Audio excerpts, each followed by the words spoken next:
Assalamualaikum dan salam sejahtera. Nama saya Nur Hizati binti Bilhuda, bernombor matriks CWA1316. Teori Beauvoir juga dikenali sebagai Simone de Beauvoir. Teori Beauvoir tercipta selepas Simone de Beauvoir menyuarakan pendapatnya tentang seorang wanita dalam penulisan karya beliau. Simone de Beauvoir ialah seorang penulis yang berasal daripada Perancis yang juga merupakan ahli falsafah eksistensial, ahli teori sosial dan juga dianggap sebagai penyokong feminis walaupun beliau mengaku bukan penyokong gerakan feminis. Terdapat 3 jenis sumbangan beliau terhadap gerakan feminis, iaitu The Second Sex, yang kedua adalah Memoir of Duty Daughter 1958, dan yang ketiga adalah Manifesto of 343. Karya pertama beliau iaitu The Second Sex yang ditulis sekitar tahun 1949 merupakan buku penulisan beliau yang dikatakan fasah permulaan feminis melalui gelombang kedua di seluruh dunia.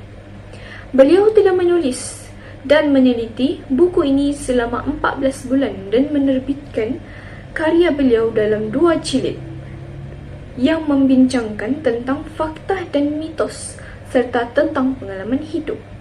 The Second Sex adalah salah satu buku Simone de Beauvoir yang paling terkenal dan mempunyai banyak kontroversi sehingga pencetakan buku tersebut diharamkan oleh Vatikan kerana isi kandungan dalam buku tersebut telah bertentangan dengan hak kemanusiaan, dan buku ini juga adalah buku pencetusnya gelombang kedua terhadap gerakan feminis.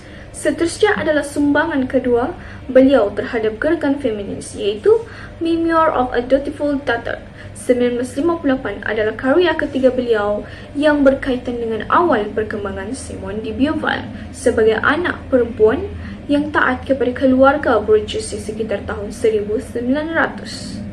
Penulisan buku ini menceritakan tentang seorang wanita yang hidup dalam keadaan terkongkong dan ditindas oleh keluarganya namun tetap taat kepada ibu dan bapanya.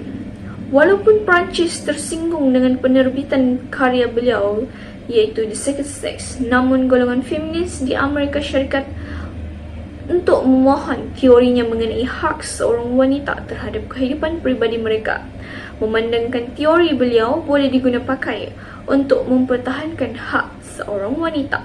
Sumbangan ketiga beliau iaitu Manifesto of the 343.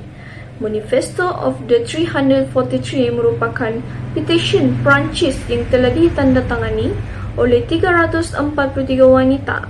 Manifesto tersebut dibuat khas untuk golongan wanita yang mempunyai keberanian untuk mengatakan saya telah menggugurkan kandungan. Melalui undang-undang negara Perancis, menggugurkan kandungan adalah salah satu jenayah yang membolehkan seseorang wanita tersebut dijatuhkan hukuman penjara dan perbuatan tersebut adalah haram.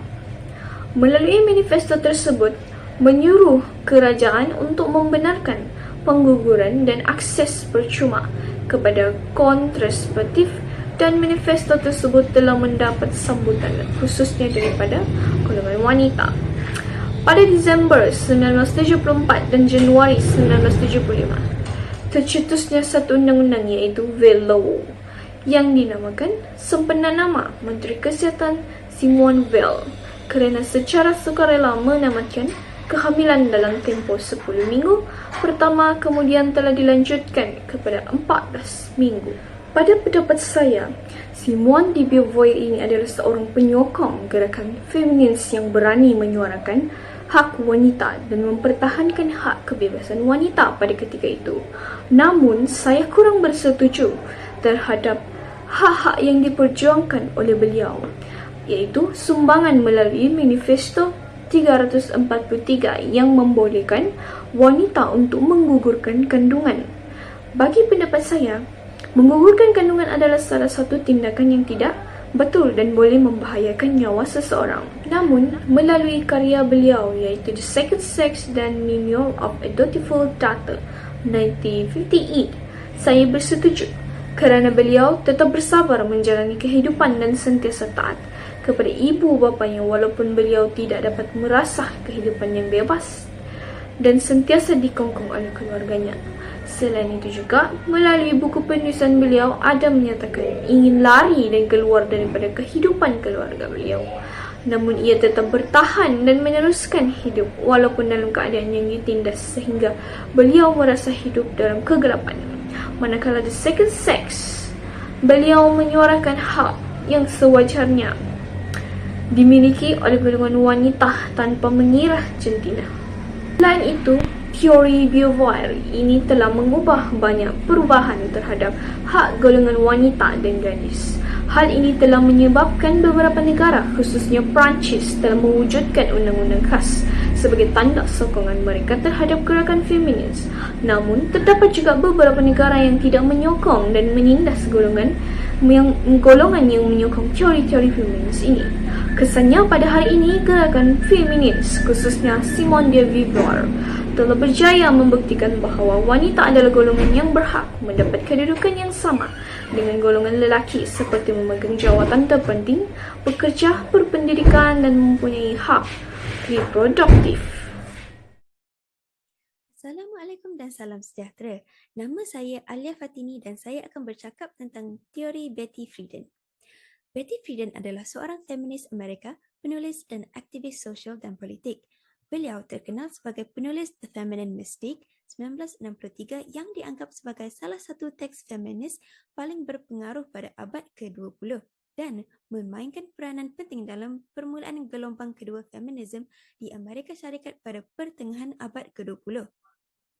Beliau juga merupakan anggota pendiri National Organization for Women (NOW) dan berkhidmat sebagai presiden yang pertama dari tahun 1966 hingga 1970. Betty Friedan aktif dalam gerakan feminis sepanjang hidupnya, memperjuangkan hak dan kesaksamaan wanita di tempat kerja, politik dan masyarakat. Seterusnya, saya ingin beri beberapa contoh karya yang telah dihasilkan oleh Betty Friedan. Karya pertama ialah The Feminine Mystique 1963. Buku ini mengulas bagaimana norma masyarakat mengenai peranan wanita dalam rumah tangga membatasi potensi wanita sebenar di Amerika Syarikat pada tahun 1960-an dengan pendapat bahawa harapan masyarakat yang wanita hanya dapat merasa bahagia melalui perkahwinan dan menjadi ibu menyebabkan ketidakpuasan wanita. Karya kedua ialah It Changed My Life, Writings on the Women's Movement 1976. Kandungannya adalah koleksi artikel dan ucapan yang ditulis oleh Betty Friedan pada tahun 1960-an dan 1970-an. Buku ini memberikan catatan terperinci mengenai pengalaman dan pemerhatian peribadi Betty Friedan sebagai aktivis feminis dan juga memberikan gambaran mengenai perkembangan gerakan feminis pada masa itu. Karya ketiga ialah The Second Stage 1981 yang membincangkan cabaran era pasca feminis dan menyarankan cara gerakan wanita bergerak maju. Beliau fokus pada isu-isu seperti penjagaan anak, hak melahirkan dan keperluan wanita untuk menyeimbangkan peranan seorang ibu dan pekerjaan. Beliau menekankan pentingnya aktivisme feminis dalam mencapai tujuan itu. Dalam ketiga-tiga karya Betty Friedan, beliau memperjuangkan isu wanita dan perubahan yang diperlukan. Cara, idea dan tulisannya masih menjadi inspirasi dalam aktivisme dan teori feminis pada masa kini. Pada pandangan saya bersetuju dengan Betty Friedan dan gerakannya dalam feminisme. Teorinya sangat berpengaruh dalam perkembangan hak-hak wanita dan sangat penting dalam melawan ketidakadilan jantina.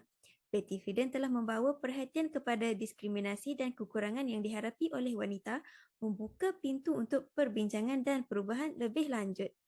Gerakan yang beliau cipta telah banyak membantu untuk peningkatan hak-hak wanita dan saya berterima kasih bahawa ia terus hidup hingga sekarang. Topik terakhir yang ingin saya ulas ialah apakah impak teori ini pada masa kini. Teori Betty Friedan terhadap feminisme yang telah dicadangkan berkenaan bagaimana wanita harus diberi peluang yang sama dalam masyarakat dan juga dalam laman kerjaya ini telah membantu mengubah cara hidup wanita zaman sekarang. Yang pertama ialah memberi kesedaran kepada masyarakat yang mengakibatkan undang-undang dan kebajikan seperti Akta Gaji Sama tahun 1963 dan Akta Hak Sivil 1964 dilaksanakan untuk memastikan bahawa wanita memiliki peluang yang sama dalam tenaga kerja. Antara cara hidup yang berubah akibat teori Betty Friedan adalah penggunaan hak pilihan bagi wanita yang memberikan kebebasan menentukan masa depan mereka dengan sendiri. Mereka boleh memilih sama ada mereka ingin bekerja atau tinggal di rumah bersama anak. Selain itu, ialah membantu dalam meningkatkan kesedaran tentang hak asasi manusia yang sama yang harus dimiliki oleh semua orang. Ini telah mengubah cara masyarakat melihat hak-hak wanita dan kesaksamaan jantina. Ini juga telah membantu wanita untuk menolak diskriminasi dan pelecehan dalam laman kerjaya. Tambahan pula, teori Betty Friedan juga telah menyumbang kepada perubahan dalam cara anak-anak dibesarkan, perubahan dalam gaji dan pemilikan rumah dan juga perubahan dalam kurikulum pendidikan. Itu saja daripada saya. Terima kasih. Bismillahirrahmanirrahim. Assalamualaikum warahmatullahi wabarakatuh. Saya, Izzah Rosmah Hadirah binti Rosni, memegang kad metrik bernombor C19A0152 akan meneruskan sesi pembentangan ini dengan teori Wollstonecraft. Mary Wollstonecraft adalah penulis dan falsafah Inggeris, dilahirkan pada April 1759 di London. Beliau mengutamakan kepentingan pendidikan, prinsip kesamaan serta terputus dengan tradisi. Dapat melihat asas teoritis di mana falsafah Wollstonecraft berasas serta dapat menjadikan salah satu rujukan feminisme terawal. Antara sumbangan Wollstonecraft dapat dilihat pada novel-novel yang dihasilkannya. Novel yang pertama iaitu A Vindication of the Right of Woman yang diterbitkan pada tahun 1792 menceritakan dan memperjuangkan hak wanita dalam pendidikan. Selain itu, novel ini juga melawan ahli teori pendidikan dan politik abad ke-18 yang tidak percaya wanita harus menerima pendidikan rasional. Seterusnya pada novel yang ketiga iaitu Letters Written in Sweden, Norway and Denmark yang diterbitkan pada tahun 1796. Novel ini menceritakan perjalanan peribadi penulis sendiri, iaitu Mary Wollstonecraft. Selain itu, Mary turut memperjuangkan hubungan dengan kekasihnya, meneroka hubungan dirinya dengan masyarakat, serta mempunyai hujah-hujah kesan buruk perdagangan terhadap wanita. Merangkumi pelbagai topik daripada refleksi sosiologi. Pada pendapat saya, terlalu banyak kontroversi dalam novel dan karya Mary Wollstonecraft. Karya-karyanya pada mulanya tidak diterima pakai dan tidak popular. Namun, setelah dikaji oleh beberapa pengkritik daripada ahli pakar dan lainnya, novel dan karya beliau boleh diguna pakai dan terhasillah falsafahnya dalam feminisme. Selain itu, Mary turut memperjuangkan hak wanita dalam pendidikan, mengkritik sistem perkahwinan yang berunsurkan penindasan terhadap golongan wanita dan menyuarakan kesan buruk perdagangan terhadap wanita. Seterusnya, kesan teori Mary Wollstonecraft pada hari ini ialah memberi keadilan terhadap golongan wanita, dapat menyamaratakan hak wanita dan lelaki serta mencipta undang-undang untuk menghapuskan penindasan terhadap golongan wanita. Setakat itu sahaja daripada saya. Terima kasih. Assalamualaikum dan selamat sejahtera. Nama saya Nur Nadia binti Ismail, kad metrik C20A1268 telah pun memilih teori Marxist. Marx menyusun sebuah teori yang besar berkaitan dengan sistem ekonomi, politik dan sosial. Pada dasarnya, golongan Marxist menganggap bahawa secara objektif, masyarakat manusia adalah suatu masyarakat yang terdiri daripada golongan yang menindas dan golongan yang tertindas. Marx dan Engels berpendapat bahawa di bawah kapitalisme, negara dikawal oleh kelas pemerintah yang menggunakan kuasanya untuk mengekalkan kepentingan sendiri dan mengeksploitasi kelas pekerja. teori Marxist juga berpendapat bahawa negara bukanlah satu entiti neutral, tetapi sebaliknya satu entiti yang mengambil bahagian secara aktif dalam perjuangan kelas. Selain itu, Marxist juga berpendapat dan percaya bahawa negara harus dimansuhkan dan diganti dengan sistem sosialis di mana alat pengeluaran yang dimiliki dan dikawal secara kolektif oleh kelas pekerja.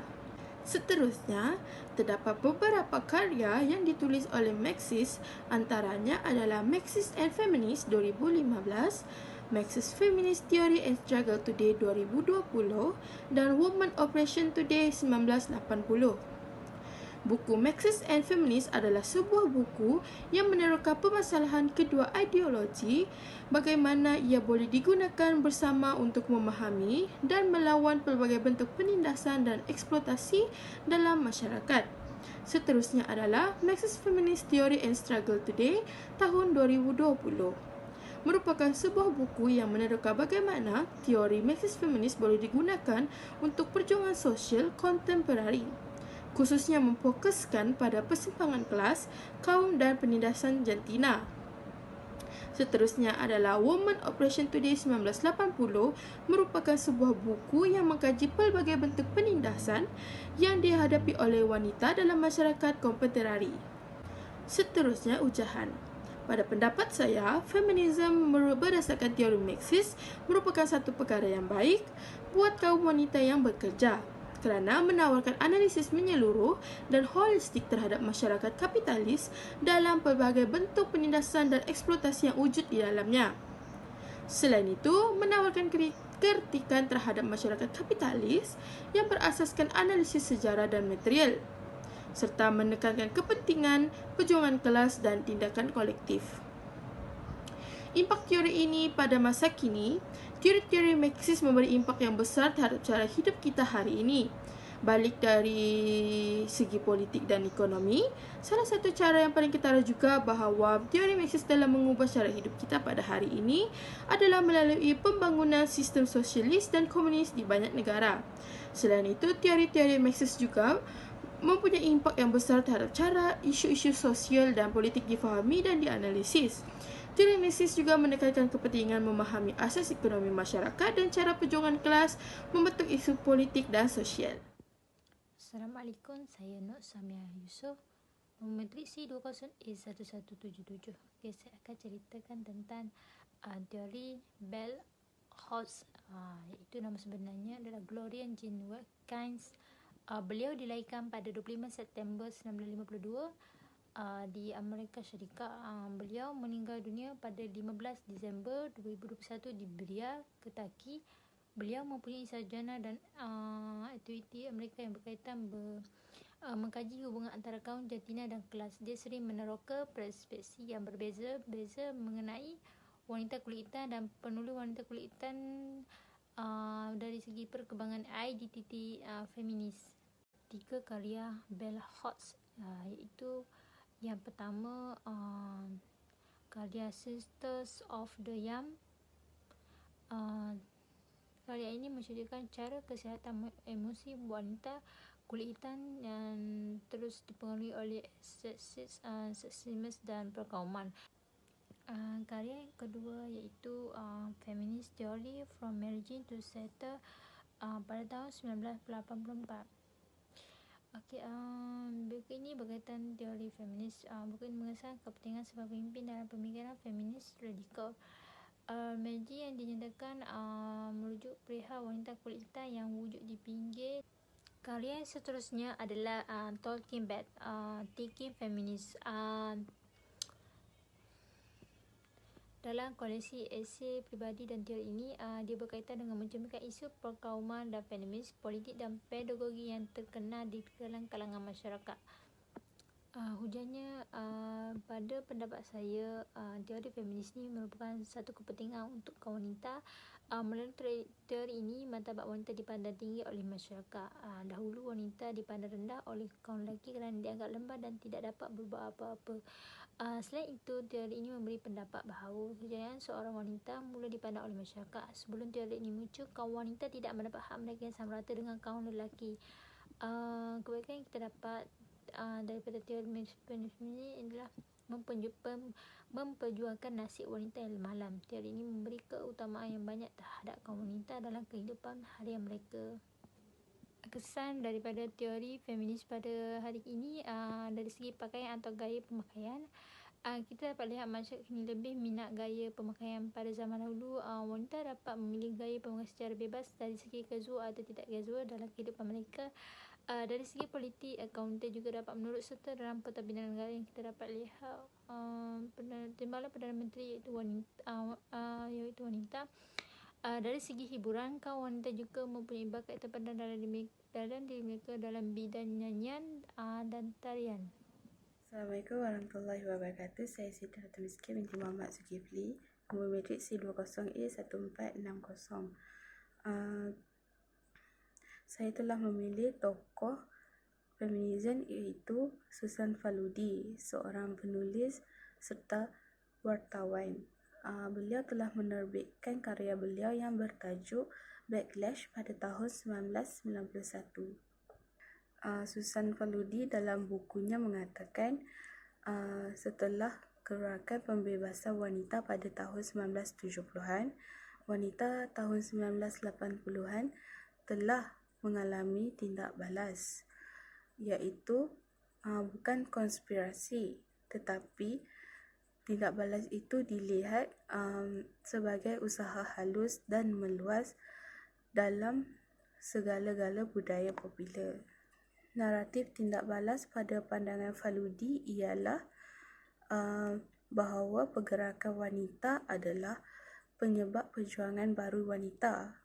Kenyataan Faludi ini telah menimbulkan rasa tidak senang dalam masyarakat pada masa itu.